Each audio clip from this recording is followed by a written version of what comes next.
Gabi ng Misteryo.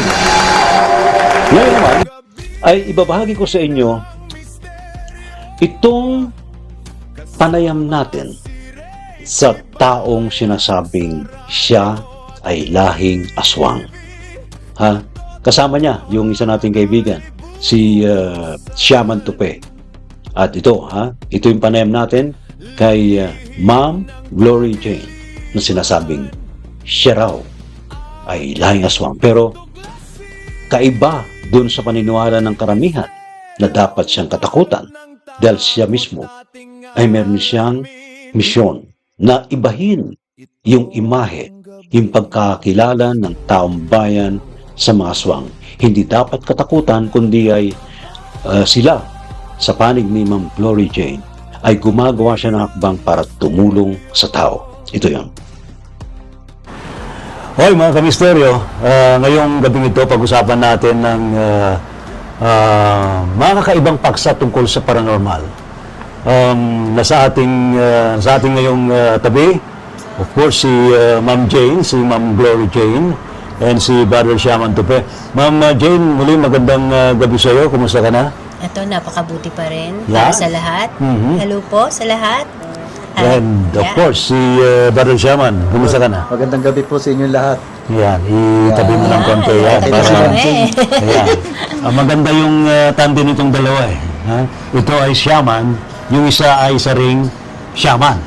Yeah. Parang shaman, di ba? Pareho lang. Healer ka, you're also a healer. Ayan. Ngayon, unang-una, ang ating discussion ngayon, marami mga naghahangad ngayon na maging spiritual healer, marami naghahangad na maging spiritual warrior.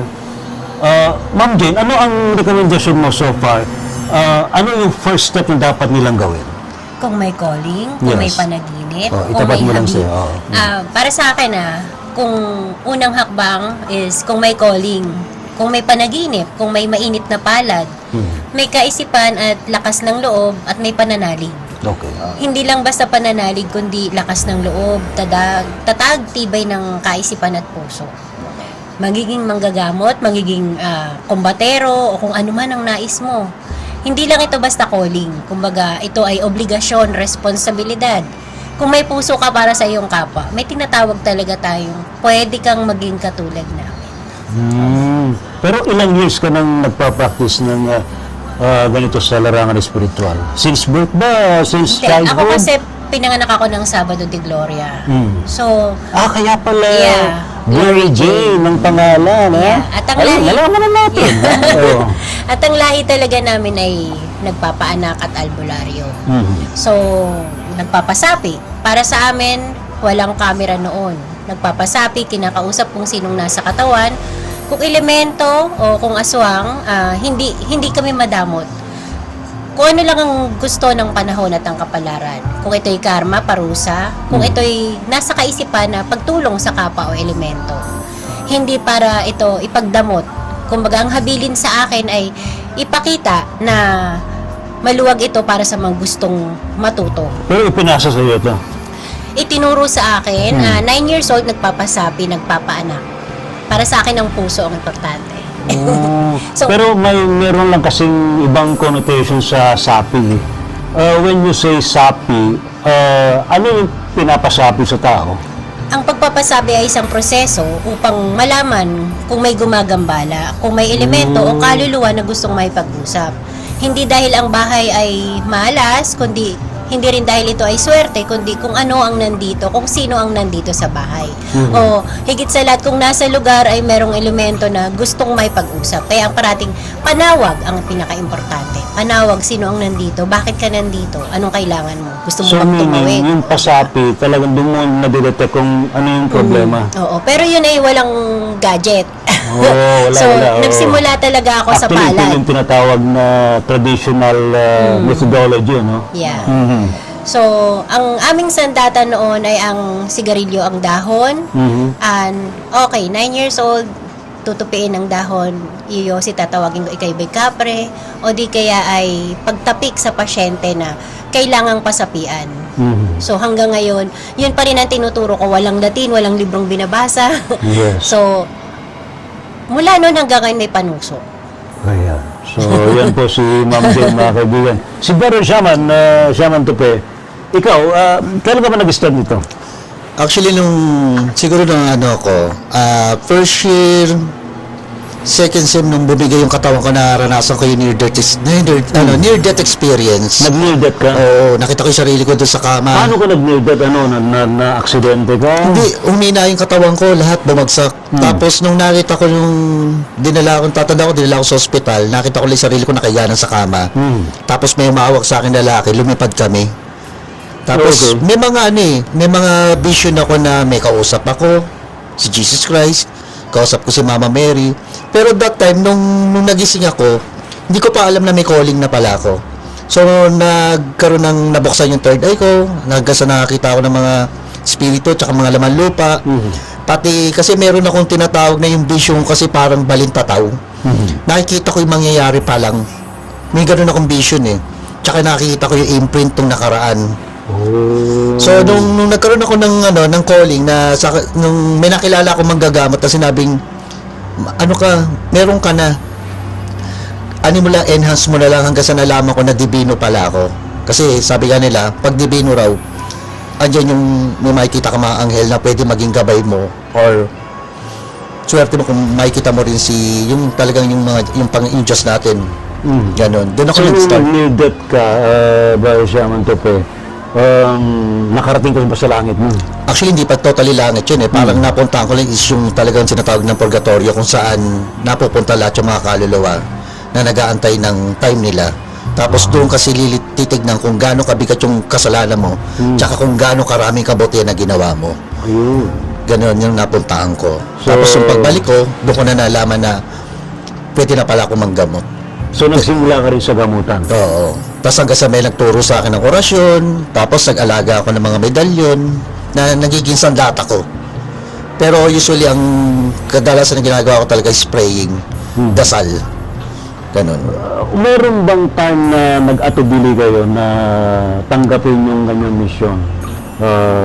Brother Shaman, ikaw muna mauna. Oo. Actually, di ba, alam mo naman, Brother Ray, kung gaano kalaki yung struggle na nangyari sa buhay ko. Na talaga nawalan ako ng trabaho, di ko alam kung saan ako kukuha ng gagastusin ng family ko. Yes. Pero sabi ko nga kayo sa Lord, kung binigyan mo ako ng responsibilidad, bigyan mo naman ako ng isa pa na pwede kong kuhanan ng pangkabuhayan. Oo. So yun, at least kahit paano nagkaroon ng answer yung hinihingi ko. Kaya sinasabi ko nga na ibinigay sa akin pinagkaloob niyo sa akin tong ability na to, ibabalik ko sa tao na walang kabayaran. Ganun naging katwiran ko eh. Pero kailangan meron parang exchange of energies yun, di ba? Actually, pero pag tumatanggap talaga ako ng pera, nagkakasakit ako eh. Kaya ang ginagawa ko na lang, kahit na nakakapagod yung Kakapehin ka na lang. pupunta ako yung pasyente. Talaga sinasabi ko, pagkapehin nyo na lang ako. Pero meron siyang good in return talaga eh. Na, Yes. sabi ko, sana maging ganito naman yun. Hindi ko sinasabing sumobra pera ko, pero yung maging sapat lang. Sa kabilang banda naman, kahit na wala kang tatanggapin, meron pa rin bibigay sa Oo, universe. may binibigay yung Diyos na kapalit. Pag ginawa mo ng kabutihan yung kapwa mo. Ulitin ko kay Ma'am Jane yung tanong, Ma'am Jane. Ikaw ba yung nag-atubili ba? Sabi mo kasi 9 years old, Yeah. nag-start ka. Pero bago ka nag-decide noon, nag-alanganin ka ba? Nag-atubili ka ba na tanggapin ang mission na yan? Alanganin ako kasi pwedeng gamitin sa masama kasi may mga kapitbahay akong loko-loko nung time na yon. Tapos parang Catholic school ako, sabi ko parang ang pangit tingnan. Tapos parang ang daming pagsubok na kailangan. Tapos pinapakita nila sa akin na pwede kang yumaman pag albularyo kapag dating ng panahon kasi tatanggapin tayo ng lipunan. Nung 9 years old ako, nakita ko yung mga lola ko, ang mahal maningil.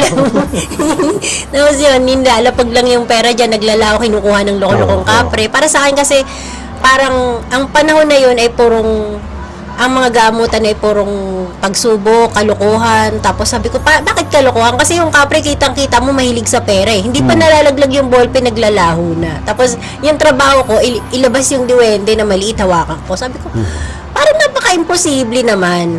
Tapos, minulat nila ako na pagdating ng panahon, pag tinanggap tayo ng lipunan, magkakaroon pa tayo ng mga tinatawag na magandang pangalan. Pag may tumakbong politiko na may kinalaman sa kapangyarihan, lalakas tayo. 9 years old, naisip ko na hintay magiging negosyo. Pero pinilit kong mag-aral, Okay. makapagtapos. Pag may trabaho, ayoko siyang gamitin. Pero kung minsan may trabaho, tinatawag ako, ate, gamutin mo yun kasi alam ko may Kasi lahi ka. yung training mo. Oo, tapos ang binabayad sa akin, talagang malaki dahil may pangalan yung mga lola ko noon. May pangalan sila bilang albularyo, tapos nagpapaanak. Para sa akin yung time ko is, ang albularyo ay nagpapaanak. So, yun. Pero ito yung very I think it's about Ayoko sa kanya noon. Kaya lang naisip ko na nagtatalo sa pwedeng pagkakitaan pag wala kang trabaho. Tapos elementary, high school, may magpatawas, may 10 ka kagad. Siyempre, di ba, naalala nyo, that was 1980s, 1989, may magpatawas, may 5 piso ka kagad. Sabi ko, wow! Pag nawakan ko na yung pera, gusto ko, pero pag walang pera, ayoko. malaki ang balong noon ng pera, Yeah. no? Compared ngayon. Pero so far, ngayon na nandiyan ka na, hindi naman kailangan nakafocus ka kung paano magpayaman. No? Hindi, ang para sa akin ay simpleng buhay at walang pader o tinatawag nating gate para sa lahat. Makamasa pa rin ako. Maraming nakakakilala sa akin mula sa mga may magagandang trabaho. Para sa akin, ito'y para sa lahat. Siyempre, pag barkada, libre na, di ba? Oo naman. Siyempre, libre na. Pwede kang pakapihin. Oo, Diba? pero para sa akin, may mga tinatawag tayong ex-deal. Okay, gamutin mo to, bibigyan kita nito. May mga tinatawag silang pain muna bago makuha yung loob ko. So they have to offer Something. Yeah. in return. Kasi meron tayong katawagan niya na exchange of energies. Yeah, exchange So, of you do your energy pa part, rin siya. Nag-exert ka ng effort ng energies mo. So dapat in return, meron din. Yeah. Pero kung minsan may magandang offer ng trabaho, sinasabayan niya. Tinutukso niya ako na, ate, manggagamot ko ba o magtatrabaho? Pero sabi ko, kung iisa lang yan, okay sa akin yan eh. So, ang nangyari, may offer na maganda. Pasok ka dito, albularyo ka sa 21 na outlet ko. Oh, di ba? Ang galing, ha? So now, ano ang mayroon kang ibang origin, Ma'am Jane? Ha? Ito ba'y nagiging sagabal sa'yo? Hindi, parang minahal din nila ako eh. Kasi way back before, bago pang Friendster pa, di ba? So, alam na nilang nangingitim yung mata ko, alam na nilang iba-iba yung mukha ko kasi nagpe-picture ako. May iba na hindi tanggap. Pero minahal ako ng lipunan kasi inuna ko kagad mamigay. Inuna ko kagad yung libreng Tsaka agila. good intention yung ginagawa mo. Yeah. Pinakilala ko kagad ang Diyos, pinakilala ko kagad ang Quiapo. Yon ang naging sandata ko laban sa mga taong ayaw sa aswang. Hanggang sa isang araw, kahit saan sa Facebook may aswang. Hindi aswang sa kundi aswang na literal. Tinanggap, Talaga. ginamit hanggang sa ang salitang aswang ay naging panglipunan na rin. Pero, ikaw, as hybrid, Yeah. na let's say we can call aswang, may time ba na during those early years, Yeah. nakatanggap ka ng hindi magandang pananalita sa mga tao? Lagi. Na nilabel ka ng ganon? Lagi. Pinalilipat ako ng bahay, pinipetition ako. Pero pag may sakit sila, nakapila sila sa pilahan ko. Hello, ikaw yung nagpalayo sa akin doon sa kabila. Pero na-overcome mo na yun. Para sa akin hanggang ngayon, meron pa rin. Pero para sa akin, pinagtatanggol ako ng nagmamahal sa akin. Pinagtatanggol ako ng natulungan ko ng buong puso. Para sa akin, ang dami kong tinatawag na atraso na hindi ko naman alam. Mga sumapi na ako daw na hindi ko alam. Tapos sabi ko, para sa akin, pinanindigan ko yung sarili ko. Pangalan ko pa rin ang dala ko. Tunay na pangalan ko. Ito ang tunay kong pangalan na Glory Jane Gentolea. Facebook ko, TikTok ko, YouTube ko. Hindi nagtatago. Hindi ko kailangan magtago. Minahal ako ng tao. Ito yung mukha ko. Napaka-interesting nga lang kasi, Yeah. kasi sa modern technology natin ngayon, dati kasi ang dami takot sa mga aswang. Kinatakutan ako noon. Talaga. Nang Pero- elementary, high school, niraradyo din ako. binabanggit din ako sa iba-ibang estasyon na aswang. Pero para sa akin, ang laban ko ay katotohanan, kabutihan. Sinuklian ko yun, pinalitan ko yun. Pero meron bang sinasabi sa yung mga dati, yung mga hanggang ngayon na ganun pa rin sila? Hindi, patay na sila eh. Pero yung ibig sabihin, Para sa akin, parang nabago yun ng kabutihan ko. Pinagtanggol ako ng mga taong tinulungan ko. wala bang nag-discourage sa'yo na... Halos lahat diniscourage ako. Tapos halos lahat sinabi na, mama naman, ma'am, she naman. Pero pag nalaman niyo yung advocacy ako, yung legacy iniwan ko sa puso niyo, siguro mamahalin niyo ako. Kung kinilala nila muna akong mabuti. Kasi Yan. inaaway ako Sinabi. ng hindi ako kilala. Oo. Tinutulig sa ako ng bago ko lang nakilala. Halimbawa, bago ko lang nakilala, may nagdi-discourage na, huwag mong kaibiganin yan, masama yan. May mga divino na inaway ako, na sabi ko, divine din naman ako divina mahika negra nga lang. Di ba? Pero para sa akin, siguro mas malinis ako kaysa sa kanila. Kasi, kung minsan pag titingnan mo sila, hindi lahat perpekto. Pero para sa akin, ang pagtuturo ko ay may Diyos din naman sa puso ko. Pero kung Saka titingnan maganda mo, kasi kay Ma'am Jane, pinapakita mo yung good effort mo sa tao, good deeds, na sa kabila ng iyong origin, ay kaya mong gawin yun sa kabutihan. yeah, mas kilala nila ako kung paano akong gumalaw. Oo. Memoryado ko ng mga nakakakilala sa akin. Si Brother Shaman, ikaw Brother Shaman, marami ka naman naka-encounter na mga aswang.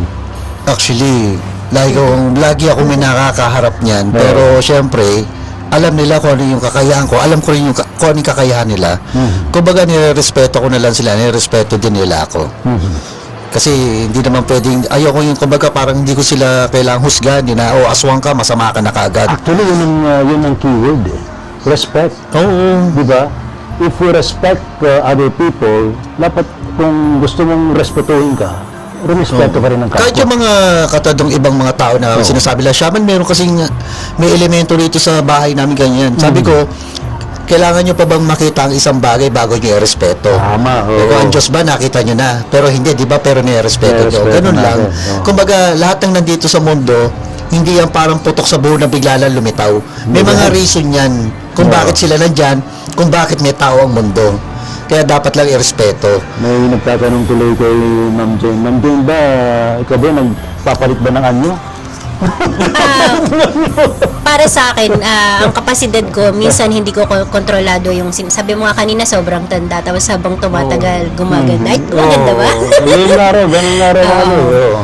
Pero ang pagpapalit ng anyo, mahirap na sa panahon ngayon. May dasal talaga ng pagbabagong anyo. Pero meron bang gumagawa ng gano'n? Yun ay pagtuturo pa rin. Yun ay nasa ilalim ng tinatawag nating malikmata. Talaga? Mahirap na maging pusa. Siyempre, alagaan ka. Mahirap ding maging manok. Maluluto ka. Oo. Saka yung isa pang controversial sa mga aswang, yung nag-aalaga rin ng mga sigbin.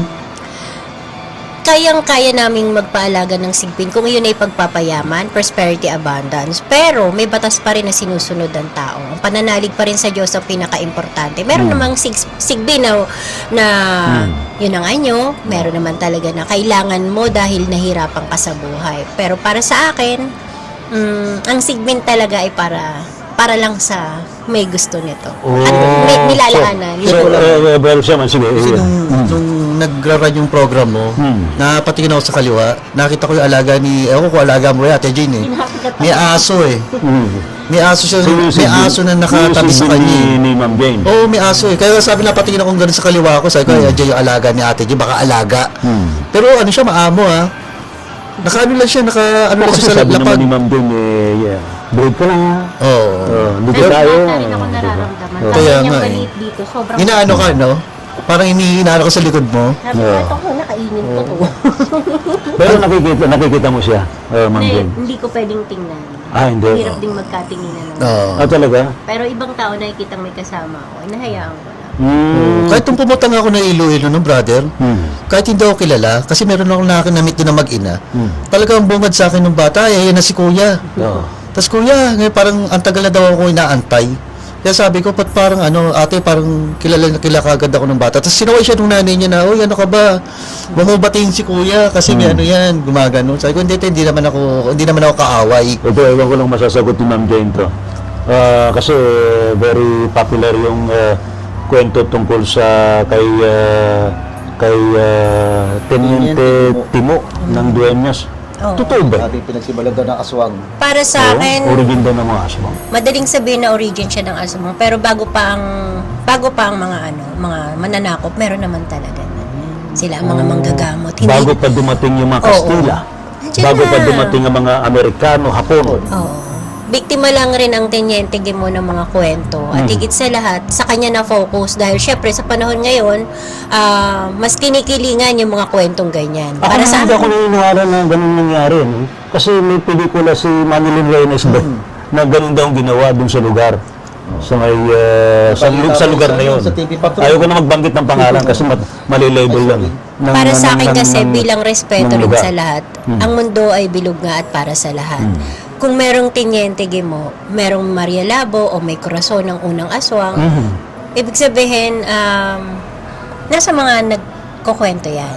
Yun. Kinuwento nila yan, part ng kwento nila. Pero yung may katawan, ayaw nilang ihayag kung ano sila at syempre, iyan ay sinabi nito, sinabi niyan. Pero nung mga nakatayo sa mga panahon na yun, marami ring naman nagawang mabuti yung mga tao. na yan. Tama, correct. Nag-focus lang sila sa pananakit, nag-focus lang sila sa mga sakit.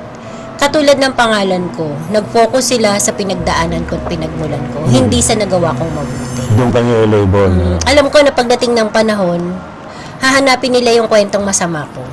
Pero para sa akin, mas marami Actually, kong nagawang mabuti. Halos tayong lahat naman nagiging biktima sa ganyan. Ha?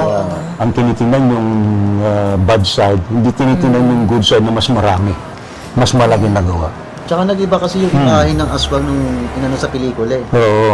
Hindi maganda. Takot, yung tsura, kumakain na. Marami na ako na. May manananggal pa raw. Ang manananggal naman, syempre ang nahihiwa sa gitna. Pero ang tao naman talaga ay malikain. Hanggat nakita mo na may manananggal, hindi mo dapat na ipangalandakan na siya ay manananggal sapagkat yun ay tao din. Correct. Tumatanda rin at namamatay. Yeah. Napaglilipasan din. Hindi dahil ipinagtatanggol ko kung anong meron ng nasa dilim, pero dahil ang mundo ay para sa lahat. Ayan. Salamat Ma'am Jane. Paki-invite mo ulit yung ating mga kababayan na suportahan ka at puntahan ka sa iyong lugar para magpagamot. Muli po, ako po ay madalas na nagtutour guide sa Mount Banahaw. Ako po ay taga Dolores po. Higit sa lahat, meron din po Dolores. akong bahay dito sa Pasig. Madalas niyo Yung rin mansion po, po yan sa Pasig. madalas niyo po ako nakikita sa telebisyon, sa radyo. Pero ako po ay pwedeng online, pwedeng puntahan, pwede ko kayong ipasyal sa Mount Banahaw. At ikot po doon sa Kinabuhayan, hanggang sa Santa Lucia, hanggang sa tinatawag nating Santong Jacob. Ang tinutuluyan po natin doon is si Carlitos ng nung may nakalagay na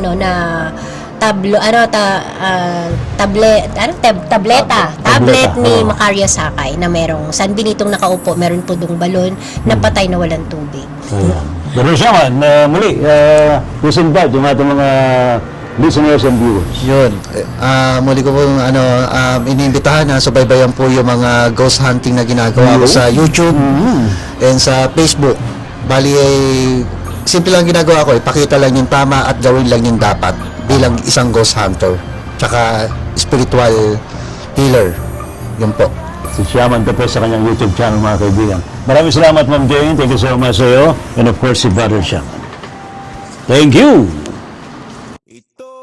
Uy, siya no, maraming salamat sa ating mga nakasama sa ating episode ngayong gabing ito, sa ating gabi ng misteryo, and sa mga tumutok ngayong gabing ito, ha, yung inyong mga messages sa live chat, abay, titingnan natin mabuti kung ano nga ba ang maring makuha natin sa inyong mga na-share, ha, sa ating episode tonight.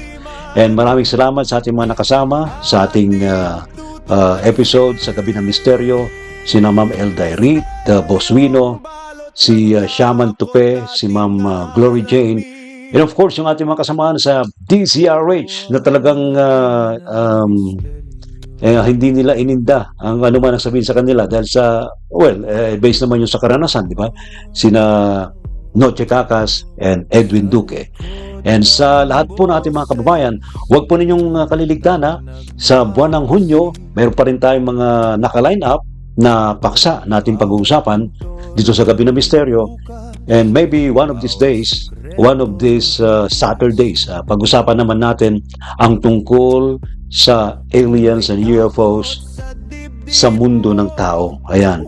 Especially yung disclosure ng Department of War ng Pentagon tungkol sa mga UFO sightings na kamakailan lamang ay mayroong kautusan si US President Donald J. Trump na i-reveal, i-disclose yung tinatawag na mga allegedly nakunan na mga UFO sightings sa buong mundo. Dito lamang sa Gabi ng Misteryo, alas 10 ng gabi, tuwing Sabado sa DCRH. Kaya walang absent. See you all! Gabi ng Misteryo.